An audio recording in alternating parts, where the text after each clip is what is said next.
இன்னைக்கு டேஸ்டியும் ஹெல்த்தியுமான ஒரு ரெசிபி பண்ண போகிறேன். சாமை திணை வருகரிசி யூஸ் பண்ணி பீட்சா பண்ணியிருக்கேன். இது இன்னைக்கு குக் வித் கோமாளி ஷோவில் பண்ண ரெசிபி. இந்த டேஸ்டியான கேழ்வரகு பீட்சா எப்படி செய்கிறதுன்னு இந்த வீடியோவில் பார்க்கலாம்.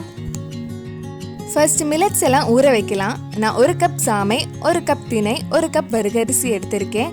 அது 2-3 மணி நேரம் ஊற வச்சிருங்க. மில்லட்ஸ் ஊற வச்சதுக்கப்புறம் 2-3 வாட்டி தண்ணியில் நல்லா வாஷ் பண்ணிவிட்டு மிக்சியில் நல்லா அரைச்சி எடுக்கலாம். நான் எல்லாம் தனித்தனியாக அரைக்கிறேன். நீங்கள் வேணால் எல்லாம் சேர்த்து கூட போட்டு அரைச்சிக்கோங்க. ஃபர்ஸ்ட் வரகரிசி அரைச்சிருக்கேன். இந்த மாதிரி நைஸாக அரைச்சிக்கோங்க.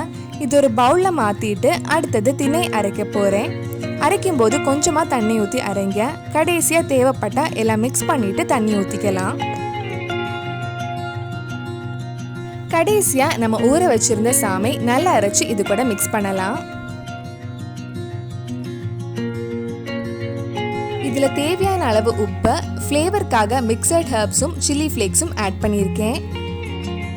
இதெல்லாம் சேர்த்து நல்லா மிக்ஸ் பண்ணிவிட்டு தேவைப்பட்டால் கொஞ்சமாக தண்ணி ஊற்றலாம். இந்த மாதிரி கொஞ்சம் கெட்டியாக ஸ்மூத்தாக மாவு ரெடி பண்ணி வச்சுக்கோங்க.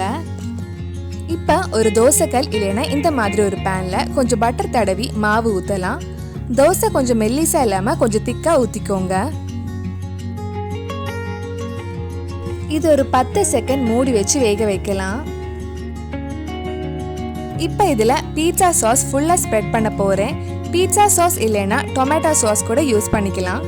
உங்ககிட்ட மயோனைஸ் இருந்தால் அதுவும் இது கூட யூஸ் பண்ணுங்கள். இன்னும் டேஸ்ட் நல்லா இருக்கும். அதுக்கு மேலே கிரேட் பண்ண மொசரெல்லா சீஸ் ஆட் பண்ணலாம். இதில் உங்களுக்கு பிடிச்ச வெஜிடபிள்ஸ் எல்லாம் ஆட் பண்ணலாம். நான் சின்னதாக கட் பண்ண வெங்காயம், கிரீன் கேப்சிகம், எல்லோ கேப்சிகம், தக்காளி, ஸ்வீட் கார்னும் ஆட் பண்ணியிருக்கேன். குக் வித் கோமாளி ஷோவில் இருந்து இதுக்கு முன்னாடி நிறைய ரெசிபி வீடியோ எல்லாம் பண்ணியிருந்தேன். நீங்கள் இன்னும் அந்த வீடியோஸ் எல்லாம் பார்க்கலன்னா அதோட லிங்க் இல்லை டிஸ்கிரிப்ஷனில் இருக்குது. இதுக்கு மேலே மறுபடியும் கொஞ்சம் சீஸ் போடலாம். கடைசியாக கொஞ்சம் மிக்சட் ஹெர்ப்ஸும் சில்லி ஃப்ளேக்ஸும் ஆட் பண்ணுறேன். இது மறுபடியும் மூடி வச்சு வெஜிடபிள்ஸ் எல்லாம் கொஞ்சம் குக் பண்ணலாம். லோ ஃப்ளேமில் வச்சுக்கோங்க. சீஸ் எல்லாம் நல்லா மெல்ட் ஆகி வெஜிடபிள்ஸ் கொஞ்சம் குக் ஆனதும் நம்ம ஓப்பன் பண்ண வேண்டியது தான். ஓப்பன் பண்ணும்போதே ஸ்மெல் சூப்பராக இருக்குது. ஹெல்த்தியான மில்லட் பீட்சா ரெடி ஆயிடுச்சு. கண்டிப்பாக இந்த சுவையான ஆரோக்கியமான கேழ்வரகு பீட்சா நீங்களும் உங்கள் வீட்டில் ட்ரை பண்ணி பாருங்கள். இந்த வீடியோ உங்களுக்கு பிடிச்சிருந்தா லைக் பண்ணுங்கள். உங்கள் ஃப்ரெண்ட்ஸ் அண்ட் ஃபேமிலிக்கு ஷேர் பண்ணுங்கள்.